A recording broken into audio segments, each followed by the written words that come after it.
David K. Here I am. Hey, Dave. Here I am. David. Hello, y'all. Hey, Dave. How you doing? Pretty good. You're looking good. Thank you. I feel Good. tired. And it's not like I did a lot today. What'd Well, you that's do? good. Take the dogs for a walk? No, that'll be later. Okay. Yeah. How many dogs do you have now? Two little mini dachshunds. Okay. Those are sweet. Yeah, they're good.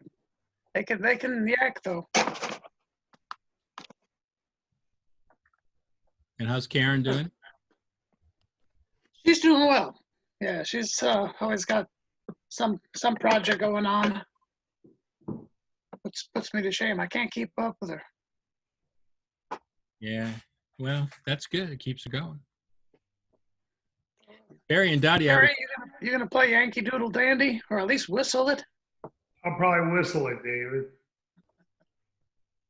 I went to where Dave, close to where David lives by Asheville, Okay, I got. North Carolina. My sister-in-law lives there, and her husband got us tickets on the Asheville comedy tour. Oh, And it was just like it was like the Mustache. It was so cool.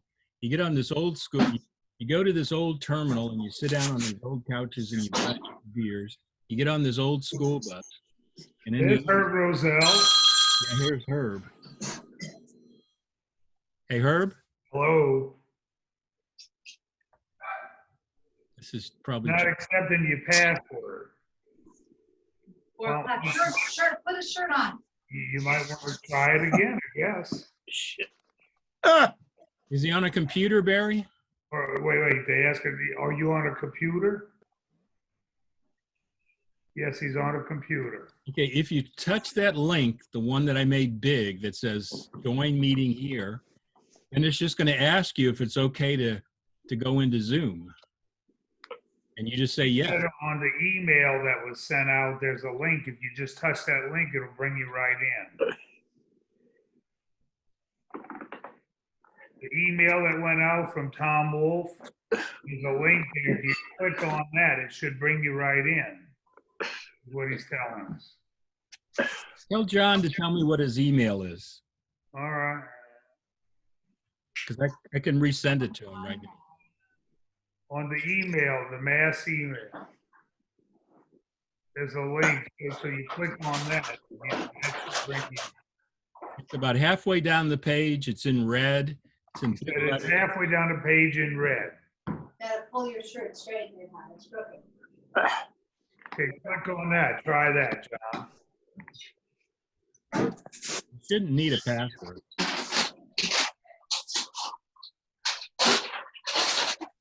There he is. Haha. I see me. I heard your wife telling you to get a shirt on. Tom, you want to let him in? Tom, you want to let John in? I don't see where it's asking me to. Oh, he doesn't see it asking. Everybody that's popped up. Okay, here we go. Here we go. Jones coming on. Hey, Tom. Yeah. Said you're getting a signal that says this meeting is scheduled for July 2nd. Okay, tell him to. What's his? Does he get the email that I send, or is this one you passed on to him? I passed it on. Okay, I'm going to send him. I'll make sure it's the right one, and I'm going to send it to him right now.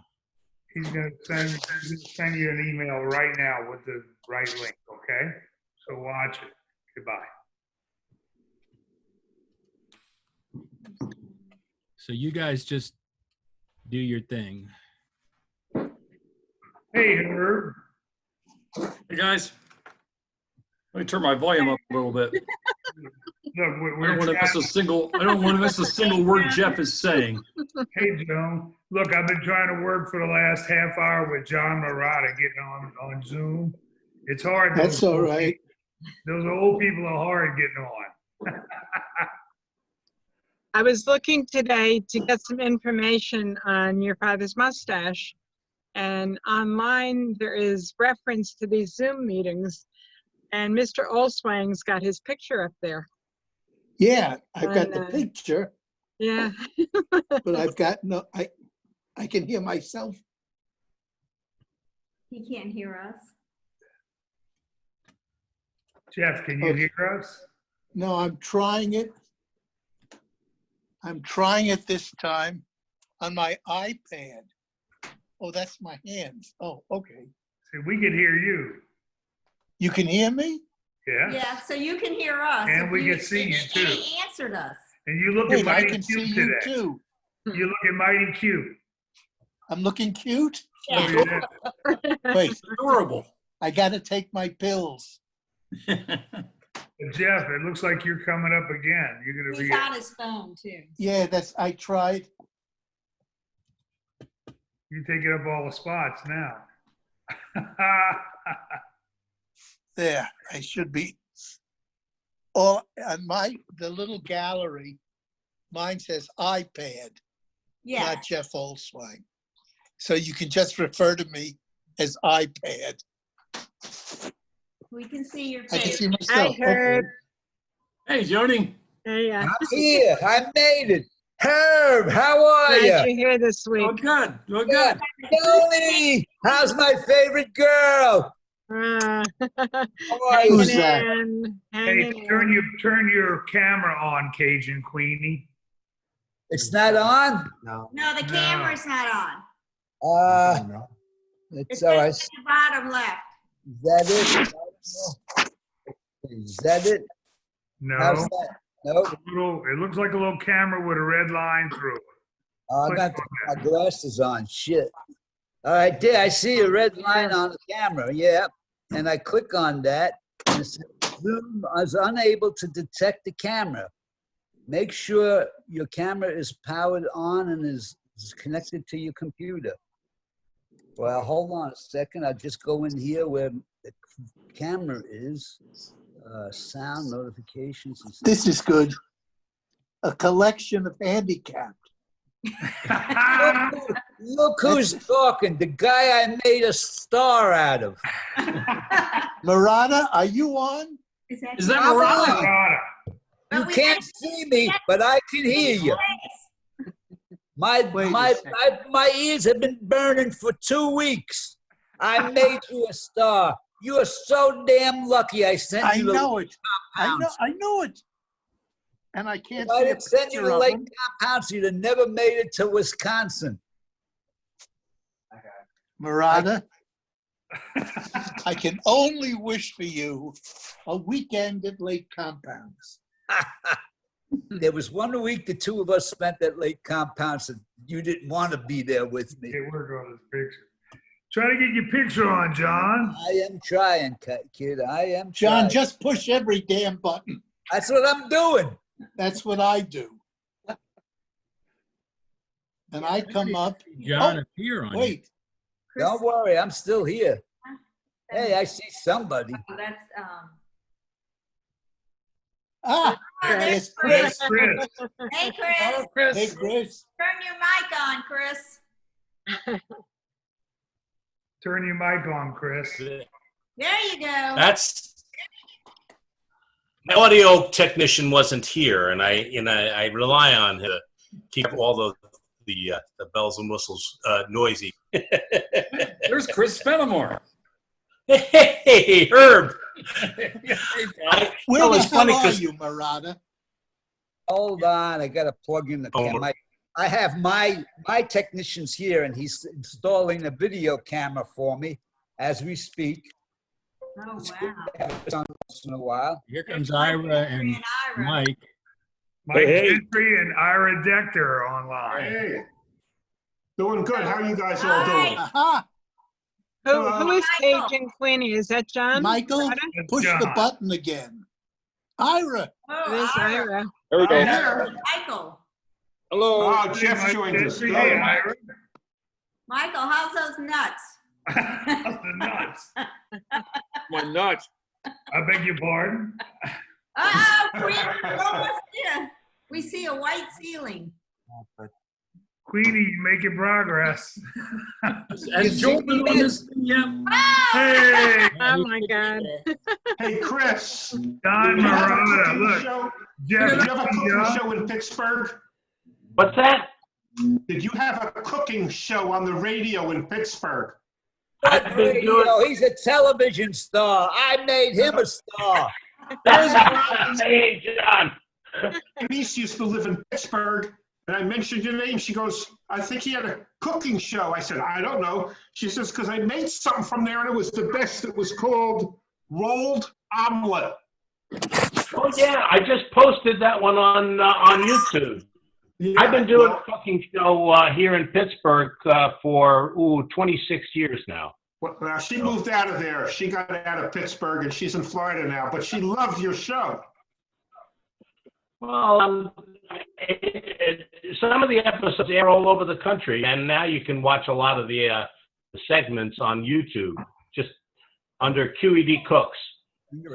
Oh, So that was my third career or fourth. I don't know which one.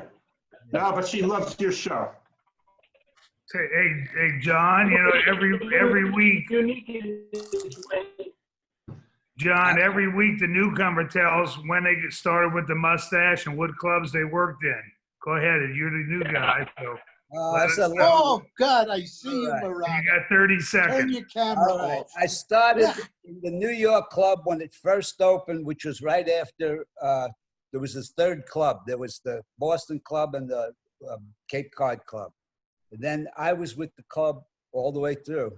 I started as a bookkeeper, and then I worked at night as a waiter.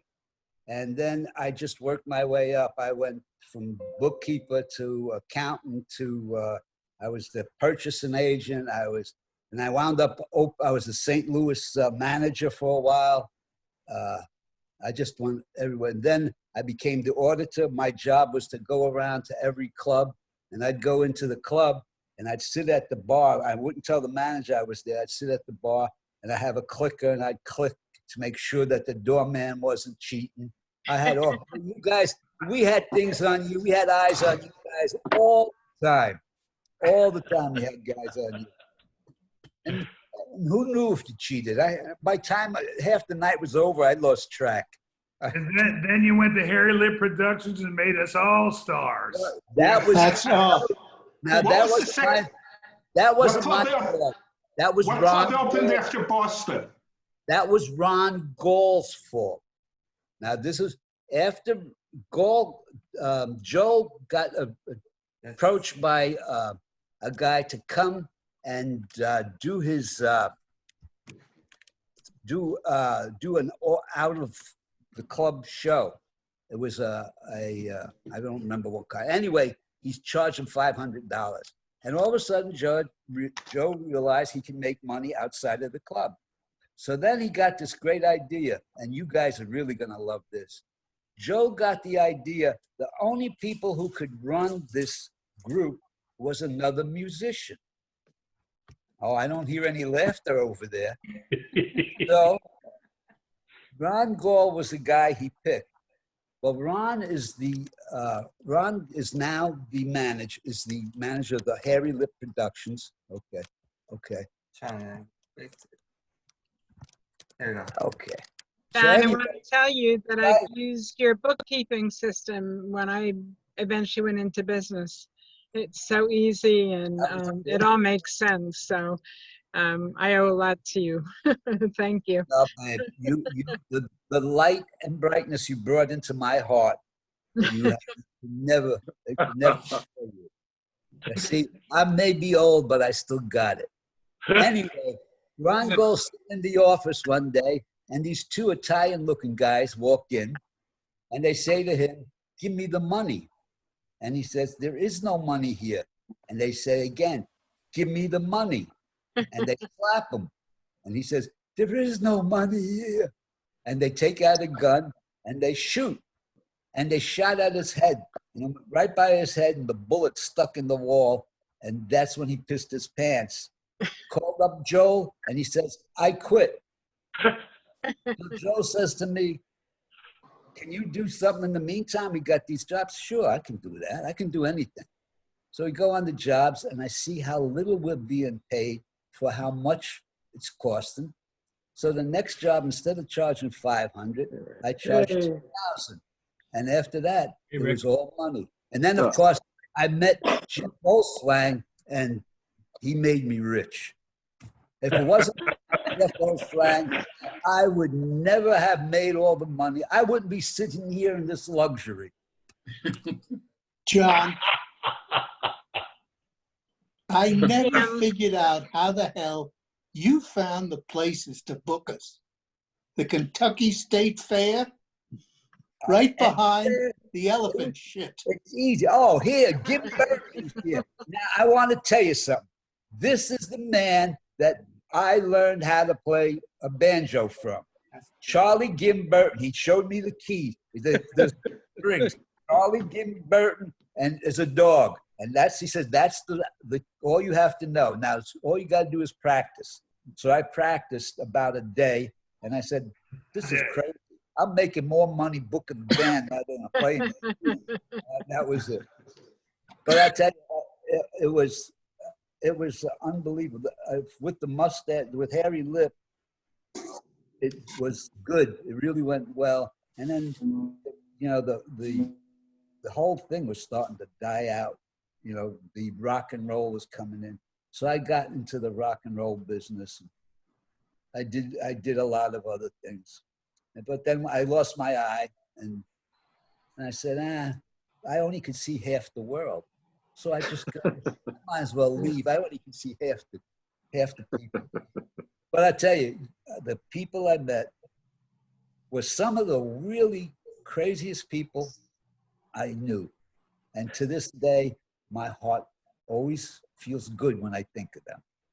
And then Chris here, I even bought his books. If you guys want to cook, learn how to cook, he's got 2 books on Amazon that are fantastic and they're cheap.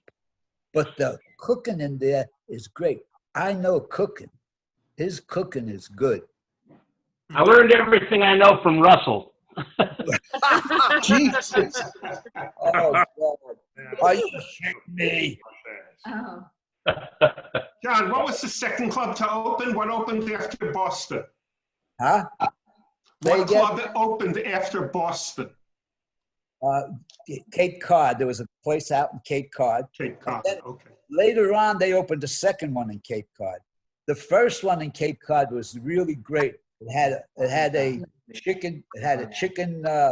They called it the chicken coop where everyone lived, and then they had a pond on the grounds, and then they had it was really a beautiful place. But then beautiful club. Yeah. My kids stayed upstairs and they were being their jammies and peek over the little balcony and wave to the people downstairs. Yeah. Where was that? Tennis court? Tennis court. I scared the hell out of your kids. I scared the hell out of your kids. No, the Cape Cod Club, the first one was in Harwich, West Harwichport. It wasn't Harwichport because that was on the water. We were inland, and that pond John describes was the biggest lake on Cape Cod. It was the biggest freshwater body of fresh water on Cape Cod. And I managed that club the first year, and it was my office. Well, let me start with this. Start with a story. It was an old building from the 30s. It was built during the Depression, and it was a speakeasy during Prohibition. And my office, which had a full view of the entrance, had a secret passageway out through the closet that got me down into the parking lot and headed me out if the feds ever. And, I discovered it one afternoon. It was really funny, but the club was great, and we did have a chicken coop outside where we slept upstairs. I had the only suite that was next to the bathroom. So, all those midnight calls, I had easy access. A lot of guys didn't. And it was really quite a spot. We had a great time. We made a lot of money, too. What happened with that first club? Why did it change? I don't know. John, do you know the story of why it closed? I can't imagine. There's a big fire. The whole thing burned down, and I think for the first summer after that, they had a huge white tent in the back. And then from there, they moved down to Dennisport in an old building. The Mustache, let's Right. see, the Mustache was downstairs, the Improper Bostonian was up, I remember but that. it was a fire. I do remember. Yeah. Why With is it that Rocky Joe Hill phone was the starts with fire and ends with fire? The Must have had mustache, the same porter they had in New Orleans. yeah, that's the way it happened. It starts and ends with fire. We went through that fire in New Orleans. One of us on here was, That broke my heart not when I heard fun. that. That broke my heart when I heard about that. If there wasn't a fire there, you'd still be working. Well, that's what Maynard Chatters, the trombone player, said. He said, it's probably the best thing that ever happened to us because if it wouldn't have burned down, we'd be dead now. That was a great club. That was That a makes a good, great point. That was the most fun club. That you got Folks, what? the most fun. I remember Yeah. going down down there, it's in the French Quarter, and you got the rats running under the sewers. You can't get rid of them. So at night, the guys would have play this game. After we closed down, we wait there and listen till we heard a rat. And then we throw mugs at him, see who could kill the rat. And we put more holes in the wall than we killed rats. John, do you Amazing. remember when we had rats in New York? Yes. And Russ, gee. the exterminators came in and they said, you got peanut shells all over. That's Bingo. He said, we can't get rid of the rats. And then, God, Russell stopped feeding Ruby. Yeah. I hated that cat. I tried to kill that cat. One I day, think like that everybody cat. tried to kill her. one Sunday, I came in there with my family, and my middle daughter was about, 45 years old. And she sees a cat. And he was up on the bar, and she went over him, and he went down and he scraped her face right across the face. Ooh. I had to take her to St. Vincent's Hospital. After that, every day I came in, I would go into the club, I'd get myself a couple of mugs, and I'd get some peanuts. And I'd wait for he was there, and then I'd throw the peanuts just to give him a start. I'd throw the peanuts, and then I would throw the mugs at him. And after 2 weeks of doing that, every time I came into the club, he would run. I could never get him. Joe Terra would let no one touch that cat, Rhubarb. That was Joe Terra's best friend. Oh, He's yeah. probably still alive. There's a picture of that cat on the web. When you go, you search for YFM, and there's a picture of the cat. And I think it's with your story, John. Good. Yeah. Good. She had that scar. She carried that scar for about 5 or 6 years until she finally grew out of it. And every time I see, don't get me started. That's the only bad memory I got of the mustache that day. Anyway. Good memory? Well, that's pretty Huh? good. I gotta say, you guys have, some of you guys really did well. I mean, Gim, you taught me how to play the banjo, and then you went and lived in Paris for the rest of your life. You really made it big. I told you I was going to take care of you. You did. It was good. And then Made you a star. then you over there, when I sent you to Lake Compounds. Jesus. Wait, I got to get a pill. We couldn't. Joel said to me, "Don't put him in the club. He's ruining the club." I said, "Don't worry. I got a deal where I'm going to send him every weekend. He won't be here." And what did I do? After it was over, you got so disgusted. You gave up the banjo. You went to Wisconsin. You went to school. You became an architect, and you became a big deal. I made you a star. You did. job- You made me a star. You booked, that was before we had a show band. You had just started booking gigs outside the club, you sent me to a yacht in New York Harbor that was owned by Roy, That's right. the Roy worst Cohn. human Roy being ever. Cohn? Roy Cohn. Right. Oh, Roy Roy Cohn. Cohn. Roy That Cohn, was my the God. worst human God. being ever. Well, And we were playing on you his guys, boat. I got worse. I didn't get paid for that gig. That son of a bitch died going to the grave owing me the money for that gig. That was, That's how much I think of him. But Jeff became gosh. a star. Him. I don't know. I went just to happened hell. to be around. And Yeah, he John, was really. John would say, I'm going to make you a star. This is a big gig, very fancy, a yacht in the East River Yacht Club. And I get down there and there's the worst human being on the face of the earth. Was. It was, Roy Cohen. it was unbelievable. I couldn't believe it. During my lifetime, I've met people who've known him, and boy, they can't. Oh, they can't. This guy. By they the way, can't- Lake Compounds was a great gig. The only thought- problem was the crowd was a little fractious. They were a little. wasn't the crowd. You egged them on. I mean, who Me? goes out on the stage and said, "What are you, apes, or what are you, animals?" What guy in his right mind goes out there and says that to the people?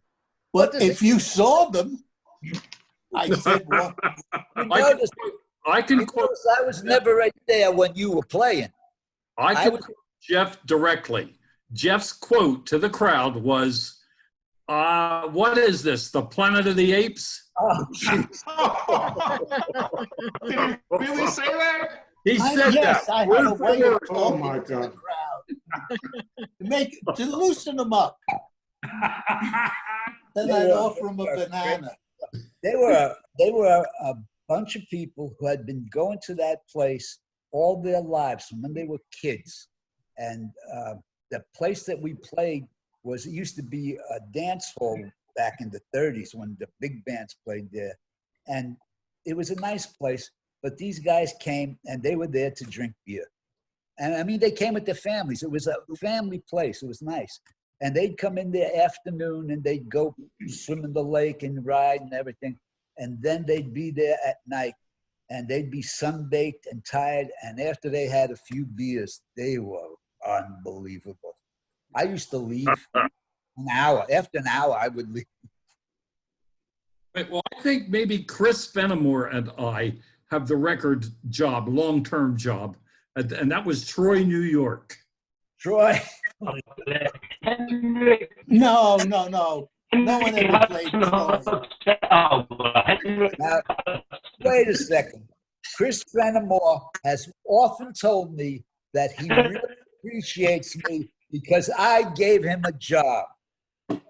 And now that, right, Chris, I gave you a job, didn't I? You made him a star. Yeah, it was, God. He's not saying against anything. those kind of jobs now. Oh, I'm Jesus. talking too much. You guys talk. I just wanted to talk to Jeff. Well, what happened? Yeah. I want to know what happened after we left the stage. The Troy job was really terrific. Kristen coming. I had a lot of fun with you guys, just traveling with you.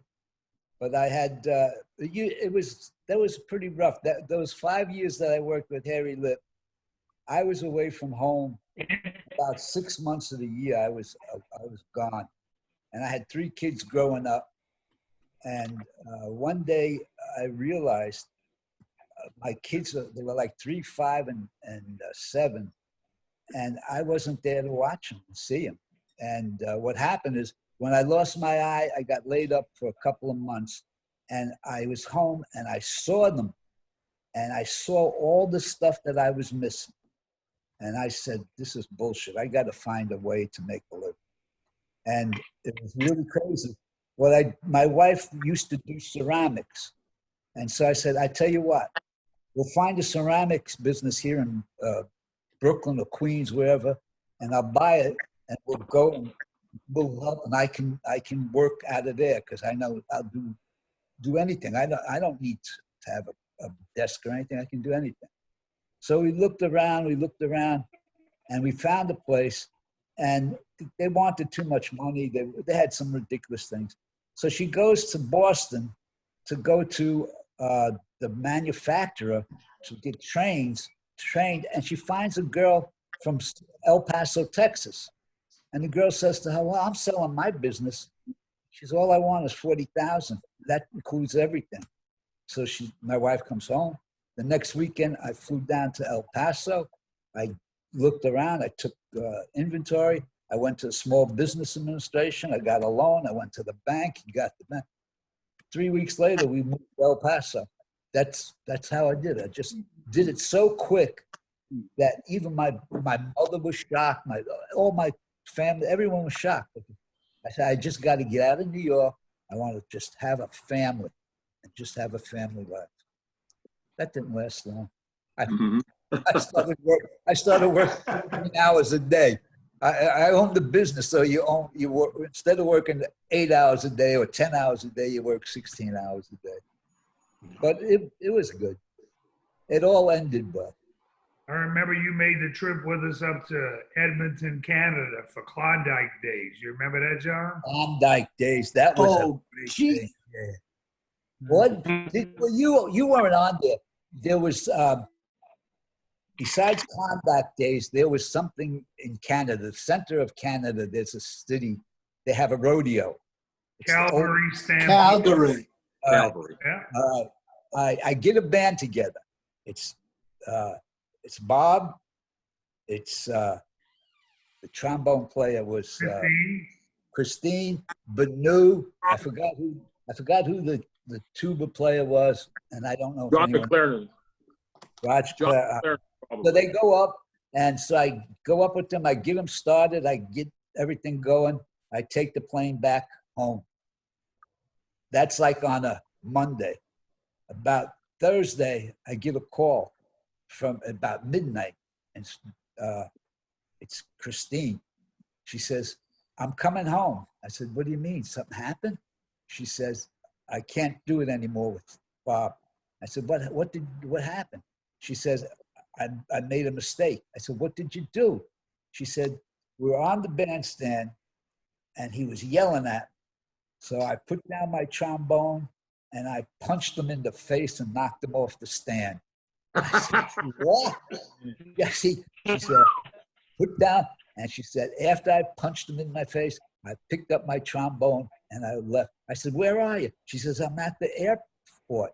So I said, well, what do you want me to do? I said, it's okay. I mean, I don't want you to get hurt. You know, Bob had a temper back then. I said, don't stay. Whatever you do, don't stay.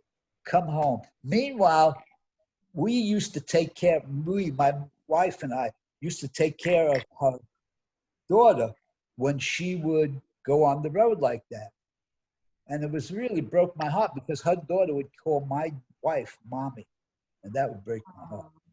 But now her daughter is a movie maker. She makes movies.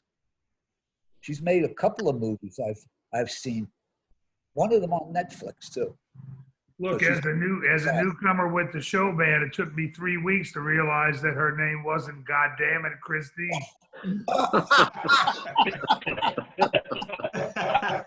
Wait a second. Who else did you send up to? Hey, everybody, let me get Yfm-Friday in days? here for a second. Joel just sent an email. Can you see what I put up? Yeah, we see it. Yeah. It says, rumors of my impairment, probably a better way to say it is my incarceration reached the internet. If any of you are still interested, here's the story. On June 8th at 7:30 a.m., I was looking for my shoes and fell. Nothing was broken except for my arm, and it was broken in such a fashion that it couldn't be fixed with a cast or with a pin or TLC. Rushed to Yale New Haven Hospital. They told me that my banjo playing days are over. After some research, I learned that that some of my friends had bribed my doctors to come to the After 5 sleepless nights and days with a screaming psychotic, I was transferred to a rehab center. Of course, it took 2 weeks to clear quarantine and then another week to determine that I was finally sick enough and distraught enough to be sent home. So today, here I am back in our apartment, still looking for my shoes, going from room to room and thanking the wonderful first responders for taking someone in the prime of their life and bringing them as close as possible to despair. I'm working my way back to health, finally out of the clutches of rehab experts and the coronavirus Nazis. With good luck, I'll be playing the banjo again sometime in 2026. Those interested in helping, please send a contribution to the No Banjos Here Society. Jesus. Well, at least he's home. Like a sense of humor. Thank you, Tom. No problem. I'm Thank you, gonna. Tom. Yeah, that was The good. meeting's gonna keep going, but I'm gonna be upstairs because somebody just came to my house. I'll be back. Okay, Tom. I'll be right back myself. I'm old and I gotta go to the bed. Oh, Here comes Roger Kenneman. now I know we're getting old.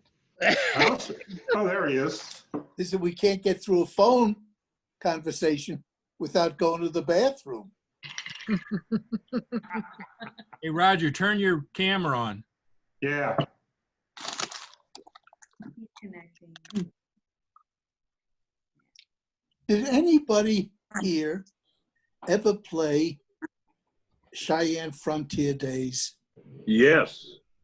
Me. Yes, I did once. I never Absolutely. went back. I never went. Talk about a crowd. They Who's lifted talking? the top Oh, yeah. off the bar and tried to mash about 8 people up again. I never saw a crowd like that in my life. It was like Cowboy Mardi Gras. Oh, Jesus. That's an image. That's an image. That was a crazy club. That was Cowboy it's fat, about 1,000 people. We had 2 bands. Randy Bill always joked, he said, playing out west someplace, the guy drew a gun and he said, I want you to play Ragtime Cowboy Joe and play it now. Yes. So he played Ragtime Cowboy Joe. I'll play whatever you want, even if I don't know it. Well, I Did played anybody, it- did played a anybody joke- work with a banjo player named Walter Hart? Sure. Yeah. It's 6 miles from my hometown. Is he? Yeah, he was on Mardi Gras, or I'm sorry, up at Cheyenne Frontier Days. He and Banu, Bob Adams, Christine, and McLaren were playing the club up there. Then the Denver band was alternating with their sets. You talk about Cheyenne Days, right? Cheyenne Yeah. Frontier. Cheyenne Frontier Days. It was Narada, you owe us all for that one. I only did it once. Cheyenne Frontier Days was a vacation for you guys. All the guys I earned a vacation, I sent to Cheyenne. You remember the song, Jeff? After, Cheyenne, jump on your pony, girl. You don't remember the song? It was. Yeah. They were the. John, don't that's sing. right next to the club. They gave us right next to the club. They had the Indians in the tents, and there's these 2 guys, Marines, just back from Nam, and they can't get a beer. I said, "What do you mean you can't get a beer?" He said, "We're Indians." I said, "Fuck that." Excuse me. I said, "Come in here." I got him. Well, I said, "Anytime you want a beer, you come in here, beer." I didn't realize how bad it was for them up there. It was, I only did it once, and I can't even remember who the band was. I was in such shock. And I had played like compounds. I thought I was tough. That crowd at Cheyenne was scary. Well, Hey, John. Cheyenne John, how many was years did we play? How many years did we play Frontier Days? Cheyenne? Yeah. 4 or 5? 3 or 4 for sure. 4, I think. 4. What was great is that they would build the carnival around us, and Love was Love Carnival.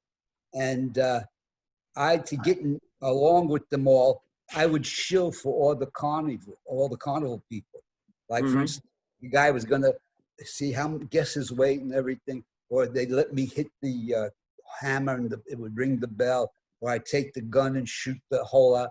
And so I would go every couple hours. I'd make the rounds, go into all the different places, shilling for them, and then I'd go back in, and they would leave me alone because they were a weird bunch of people, and they used to sleep behind the club at night, and they were.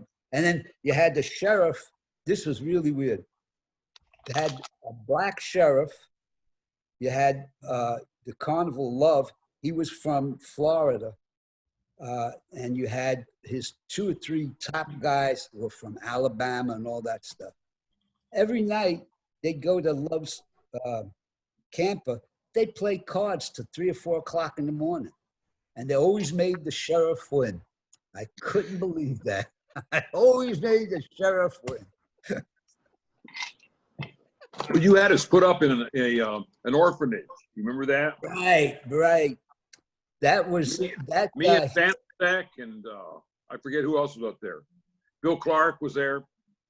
Vern Beebe. Were you there the day the year that I tried to break a Mustang?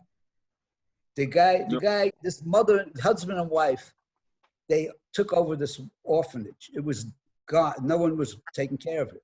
So they took over it, and they had a few kids. And so I rented one wing of it. And there was this little Mustang out there. And I'm telling you, it wasn't taller than a parking meter. And so I get this in my head one day. I said to the guy, "You want me to break that horse?" And he says, "Can you?" I said, "I don't know." I said, "But it can't be that hard." I said, "It's just a little horse." So, okay. So he says, "All right." So of course, all the musicians get around. Yeah, let's do it.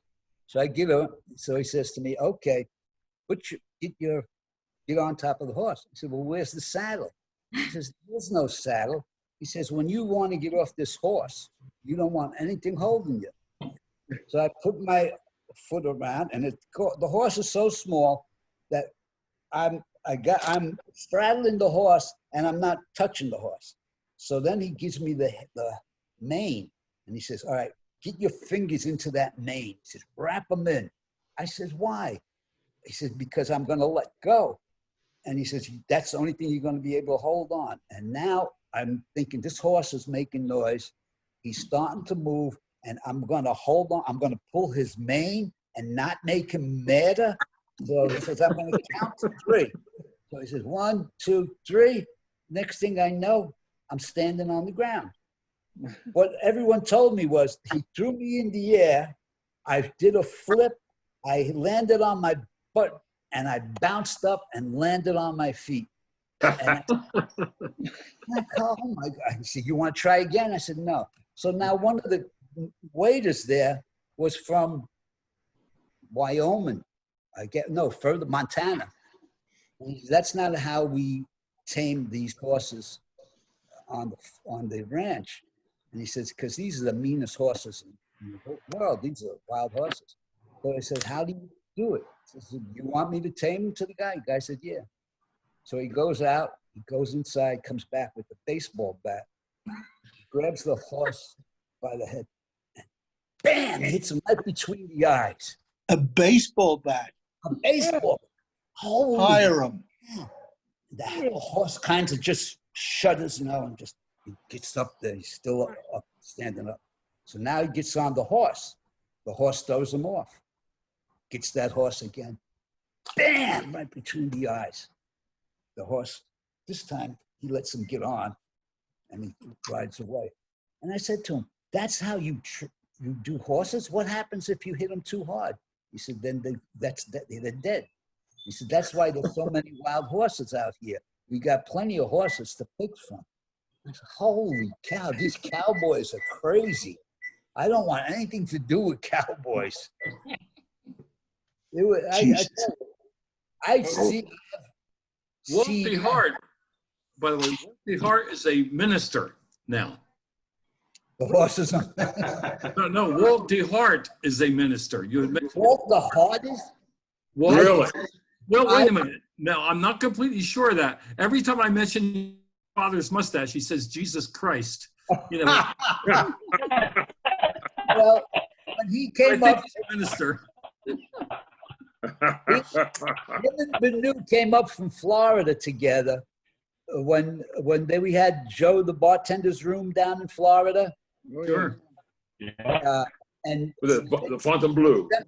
they sent me down to pick whoever I wanted up to come up to New York to start doing the show band. So I got Sam Palafian, I got Benu, I got him as a backup, but he wasn't finished school, but he said he'd come up after he finished school. And there was a second girl, I don't remember her name. Was that Yvette? Who? Little Yvette? I'm sorry? Yvette. Yvette, it could have been. I I went think it through. was Yvette. I'm going to say this, and it's going to sound wrong. I went through so many girls' dances and stuff. No, we understand, John. I mean, it's not the way I'm saying it, but I hated dances. I hate it. I love Benu, but I hated dances. Because We had some fabulous ones, couple with personality disorders. That's but they the were problem. No, do you remember Gail Dorflinger? Ah, Heck, what? What? tall She one, was right? Beautiful. She was She was about 8 feet tall. all right. She ate bananas too. She was almost very got me unusual. killed. She almost got me killed by her father. We go out and we're driving across country. We're driving from New York. We're going to drive all the way out to Cheyenne, and we've got stops all the way. We're stopping at Fort, all these different forts and everything.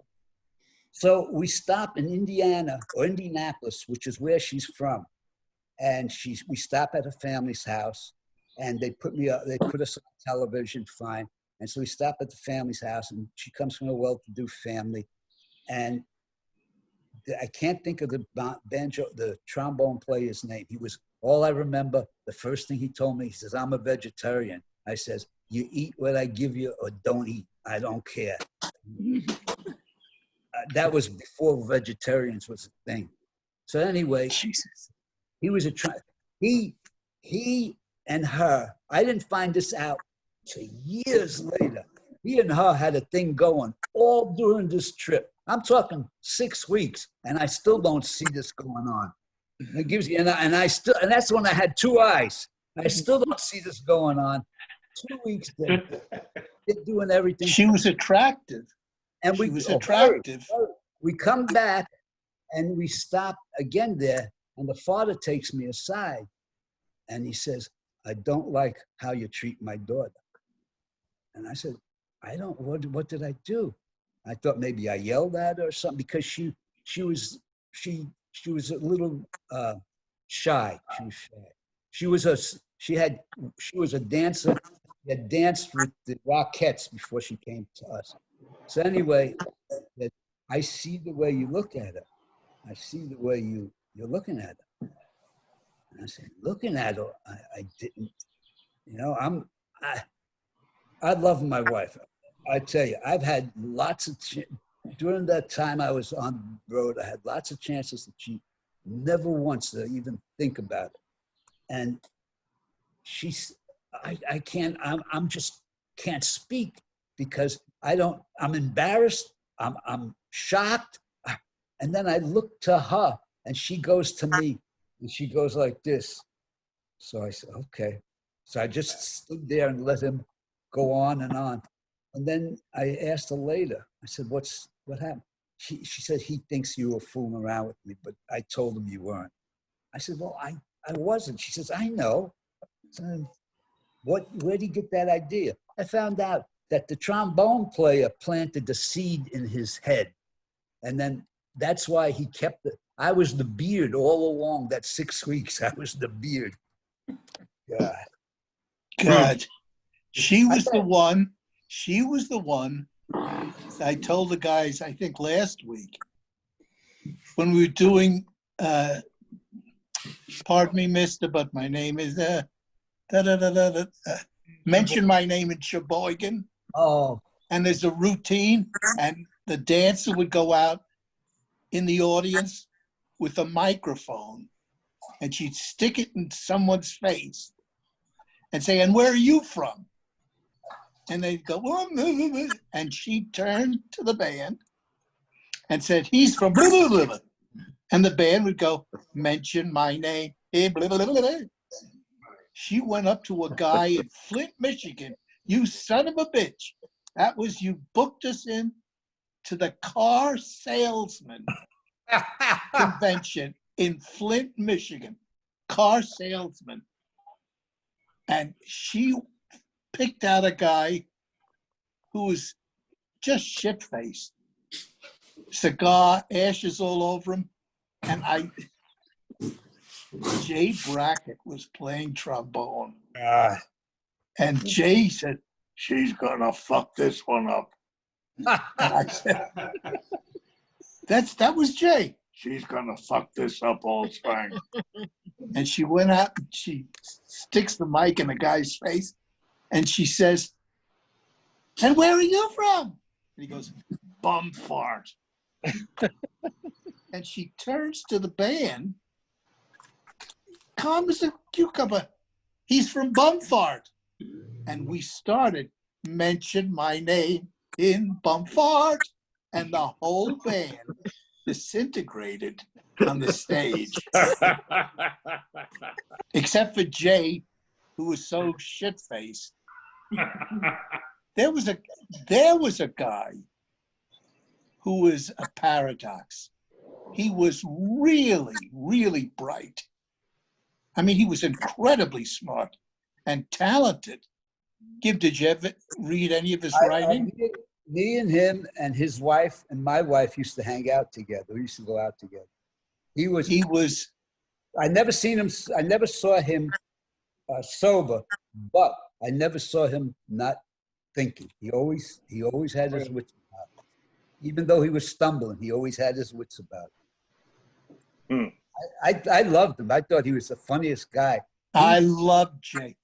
That was the classic comment of all time.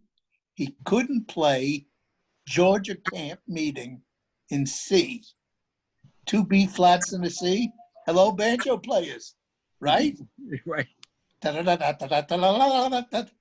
he looks at me. I called it.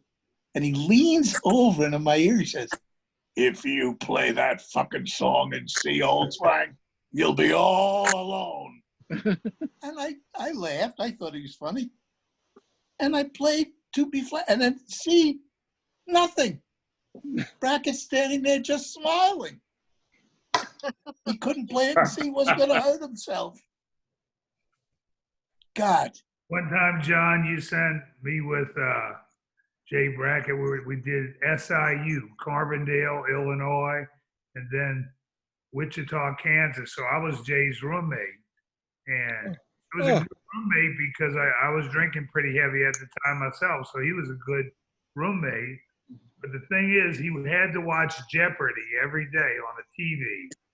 And I never saw him miss a Jeopardy question. Wow. Never. For about 5 days straight, he didn't miss one of the answers. All the final Jeopardy's, all of them. He was amazing. He knew all of it.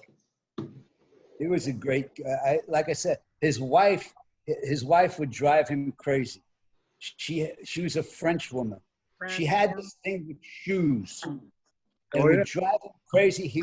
As soon as he get his paycheck, she'd go out and buy a couple of pair of shoes. And she bought of course, they weren't as expensive as they are now, but they bought expensive shoes. And he took me up to his apartment one day, and he opens up this, I want to show you my closet. And he opens up the closet, and all it is shoes. And I said, "This is your closet?" He says, "Yeah." I said, "Where's your clothes?" And he says, "You see that drawer? That's my closet." He had a couple of recipes in Bon Appetit magazine, actually. God. He must have done some cooking.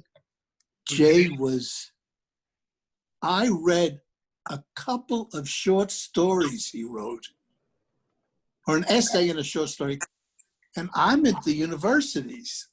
I'm with people who are supposed to know how to write. And Brackett just floored me. He wrote beautifully. On the other hand,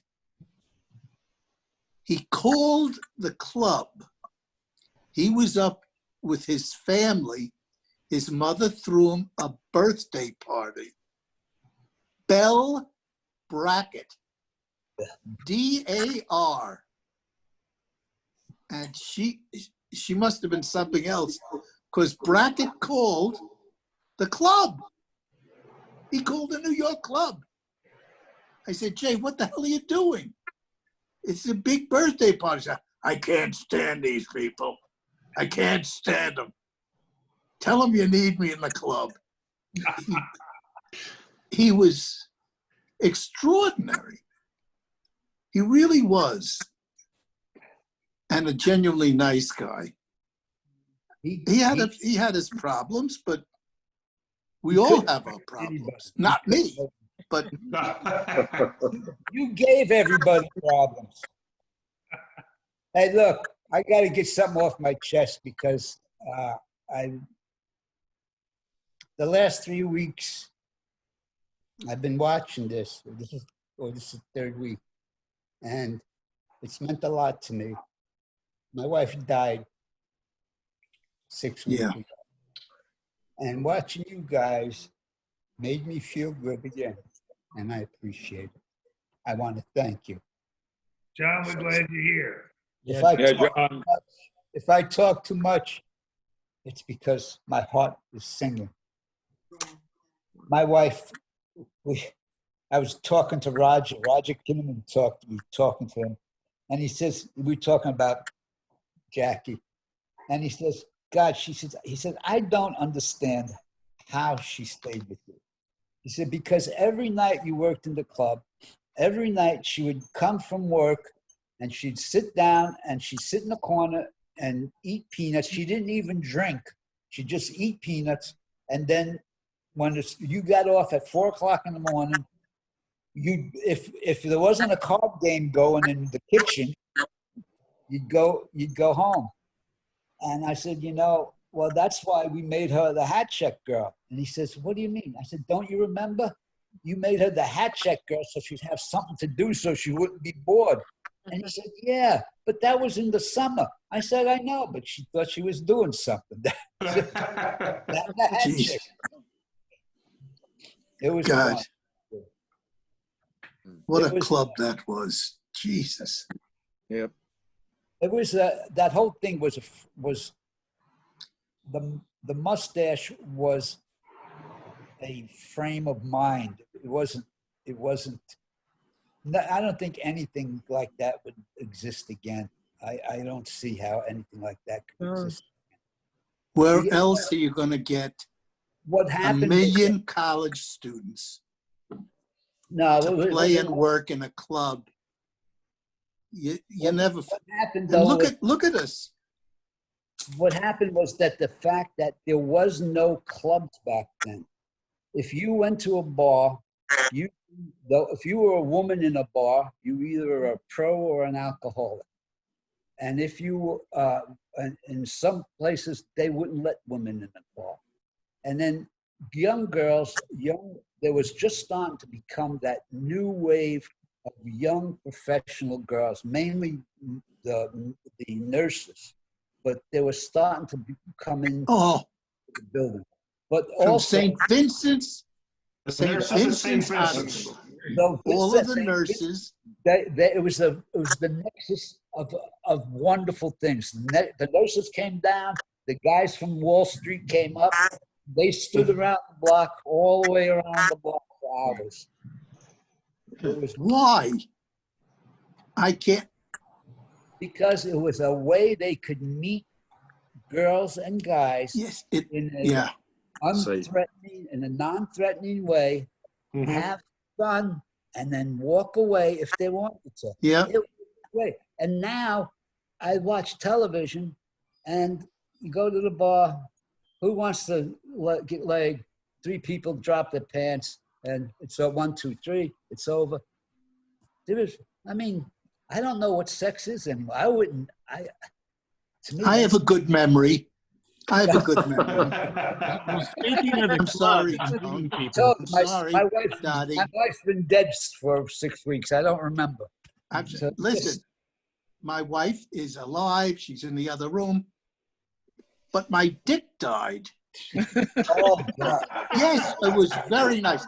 Had a very nice ceremony. We had an unveiling, a showing. It was very nice.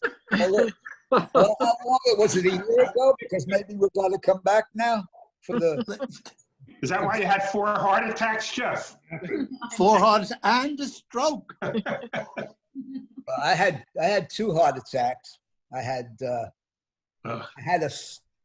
This is what we're talking about now. How many heart attacks we've had? Well, this is good.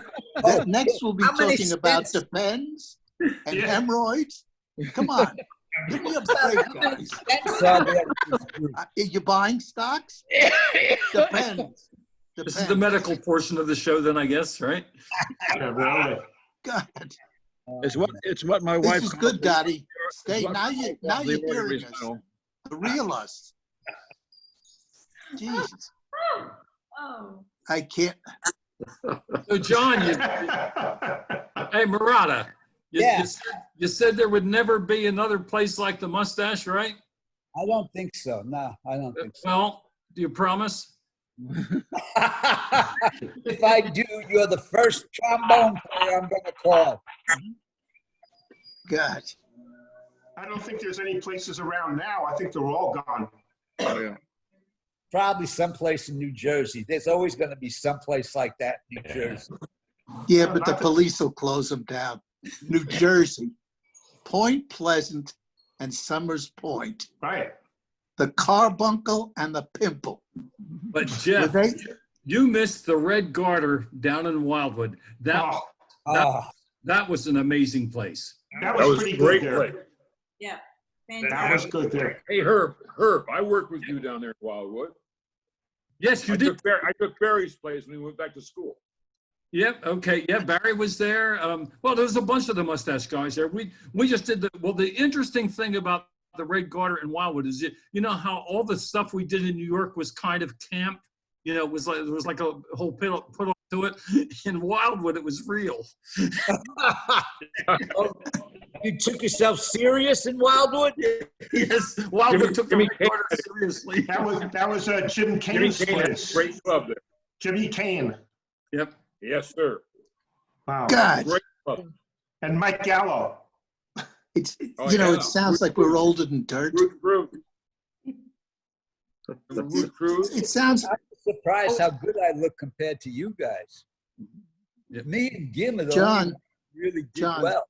It's time for your pill. It's time. I have to go because I got to close my cafe. But we'll Joan, see you all next week. It's okay. You don't have to make any excuses. Bye-bye, You can just go. everybody. Bye. Gotta go too. Yeah. Bye, Joan. Bye. As soon as I gotta go. As soon as Joan leaves, I have some great stories about her. Hey, it's 4:58. I have to go to the bathroom. That's it. I gotta go again. Yeah. I gotta go. I love you guys. Waking up. Murata, I gotta go. don't book. Oh, Murata, I forgot to tell you. I owe you another one. I hadn't worked for the Mustache in 10 years. It was 1981. And you had double booked the show band. Murata, wake up. And you had booked it in to the Wisconsin State Fair. And you called me up and said, can you get a band together? I was and on I said, that. Are you out of your mind? I'm an associate professor of architecture. I'm having enough trouble keeping my sanity, and I don't want to lose it. You don't have to tell anyone. Okay. You sent me all the musicians I wanted. It was really good. Was Bob? And we played Saturday and Sunday. I hadn't played for the club really in 10 years. And they showed up at my house 10, 10:30, 11 in the morning, and we were going to rehearse. I said, if we have to rehearse, we're in trouble. You can't, bye-bye Blackbird, give me a break. And the only thing we did was we went down the medleys. And I had to teach them the mother medley. That's no. Because I used to do Daddy, You've Been a Mother to Me. That's another great song you want to forget. And the band, I had them at my house about 10:30. And I think we rehearsed once, maybe twice. And we went on that evening. And the first thing, we get on the stand, and I said to my friend, I didn't tell anyone at school I was playing. My wife and my 1-year-old son, Aaron, came, and one friend. And I get up on the stand, and of course, Kim, somebody stole my gal, right? 2 C's in E flat. And I said to my friend, I'm going to turn these Wisconsin farmers into frothing lunatics, because we're going to end up with the George M. Cohan medley and God Bless America. I'll have them wetting their pants. I couldn't believe it. We did it, but my whole night was ruined because just before the finale of the first set, about 3 kids stand up in the back and they go, "Hey, Professor Olswang." That was it. I was dead. I was dead. The next set, I had half the School of Architecture, all the kids there. It was the most, no, it wasn't the most embarrassing, but it was pretty embarrassing because I talked to the crowds in Wisconsin like I talked to them in Lake Compounds. Drink, drink. The more you drink, the better we sound. You know, it was,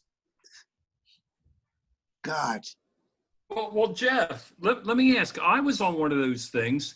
I don't think it was through Murata. I thought it was through Bob Balkins. I played with you, and I played with Bob Balkins, and there was someone else maybe. I never think. And this was, it was kind of, I remember it vividly because I'd never seen an airplane hangar filled with rabbits competing for a blue ribbon. Yeah. Oh, Wisconsin, the state fair. Thank you, John. Thank you for John. that one. Hey, next week I'm getting my hernia Okay, operated. guys, I'm heading out. Hernia operation. Yeah, I'm gonna miss you next weekend, but I'll be back and I'll show you my scar. Oh God, I can't wait. Can we all show our scars? How many of us had cracked chests? We can all show our scars.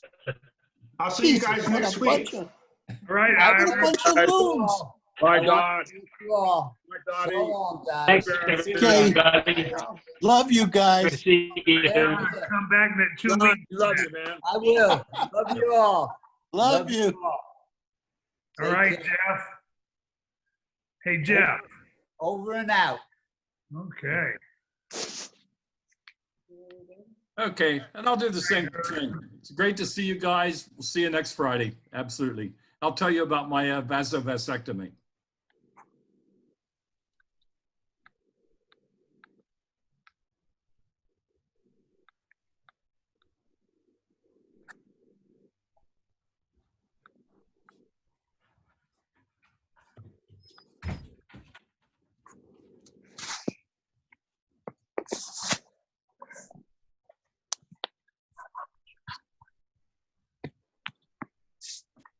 Is it ended?